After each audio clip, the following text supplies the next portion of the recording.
इस संसार में हर इंसान कुछ न कुछ पाने की चाह में जीता है। कोई धन चाहता है, कोई मान सम्मान, तो कोई सुख सुविधाएं। लेकिन क्या आपने कभी सोचा है कि जीवन का सबसे सच्चा लाभ क्या होता है? आज हम आपको सुनाने जा रहे हैं सिख धर्म के संस्थापक गुरु नानक देव जी के जीवन की एक ऐसी घटना जिसने पूरी दुनिया को यह सिखाया कि सच्चा सौदा धन से नहीं बल्कि इंसानियत से होता है। गुरु नानक देव जी बचपन से ही सामान्य बच्चों से अलग थे। जहाँ दूसरे बच्चे खेल कूद में व्यस्त रहते, वहीं नानक जी प्रकृति, ईश्वर और जीवन के सत्य पर मनन करते थे। उनका हृदय करुणा और प्रेम से भरा हुआ था। किसी को दुखी देखकर उनका मन व्याकुल हो उठता था। एक दिन उनके पिता मेहता कालू जी ने सोचा कि अब नानक को व्यवहारिक जीवन की शिक्षा दी जानी चाहिए।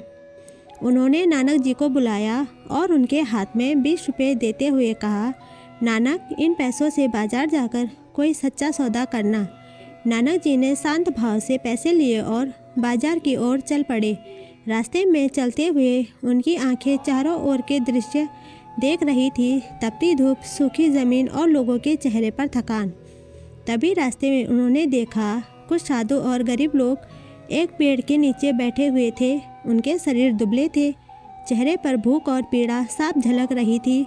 कई दिनों से उन्हें भोजन नहीं मिला था। यह दृश्य देखकर नानक जी का हृदय द्रवित हो उठा। वे वहीं रुक गए। उनके मन में एक गहरा प्रश्न उठा, यदि कोई भूखा है और उसके पास भोजन नहीं, तो क्या उसे भोजन कराना सबसे बड़ा धर्म नहीं? नानक जी गहरी सोच में पड़ गए। उन्होंने मन ही मन कहा, यदि इन लोगों की भूख मिटा दी जाए तो इनसे बड़ा लाभ और क्या हो सकता है? यही तो सच्चा सौदा है। नानक जी ने बिना देर किए पास के बाजार से उन पैसों का पूरा भोजन खरीदा। उन्होंने साधुओं और गरीबों को प्रेम पूर्वक भोजन कराया। जब उन लोगों ने कई दिनों बाद पेट भरकर खाना खाया तो उनके चेहरों पर अद्भुत शांति और मुस्कान दिखाई दी। यह दृश्य देखकर नानक जी के मन को असीम संतोष मिला। उन्हें लगा कि आज उन्होंने वास्तव में कुछ मूल्यवान पाया है। इसके बाद नानक जी घर की ओर लौट चले। घर पहुंचते ही पिता ने उत्सुकता से पूछा, नानक, सौदा कहाँ है? नानक जी ने बड़े ही शांत स्वर में कहा, पिताजी, मैंने सबसे सच्चा सौदा किया है। मैंने भूखे लोगों को भोजन कराया है। यह सुनकर पिता पहले तो क्रोधित हो गए।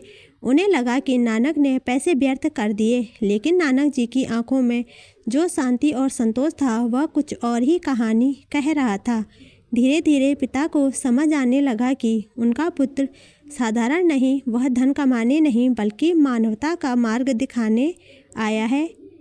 यही घटना गुरु नानक देव जी के जीवन की दिशा तय करती है। आगे चलकर उन्होंने पूरी दुनिया को 3 महान सिद्धांत दिए। नाम जपो, ईश्वर का स्मरण करो, किरत करो, ईमानदारी से मेहनत करो, वंड छको, जो भी मिले उसे दूसरों के साथ बांटो।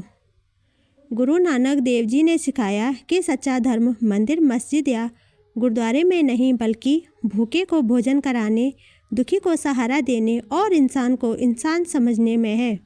आज भी लंगर की परंपरा हमें यही याद दिलाती है कि इस संसार में कोई छोटा बड़ा नहीं, सब एक समान है। यही था गुरु नानक देव जी का सच्चा सौदा, जहाँ धन से नहीं बल्कि प्रेम और सेवा से जीवन समृद्ध होता है। वाहिगुरु जी का खालसा, वाहिगुरु जी दी फतेह।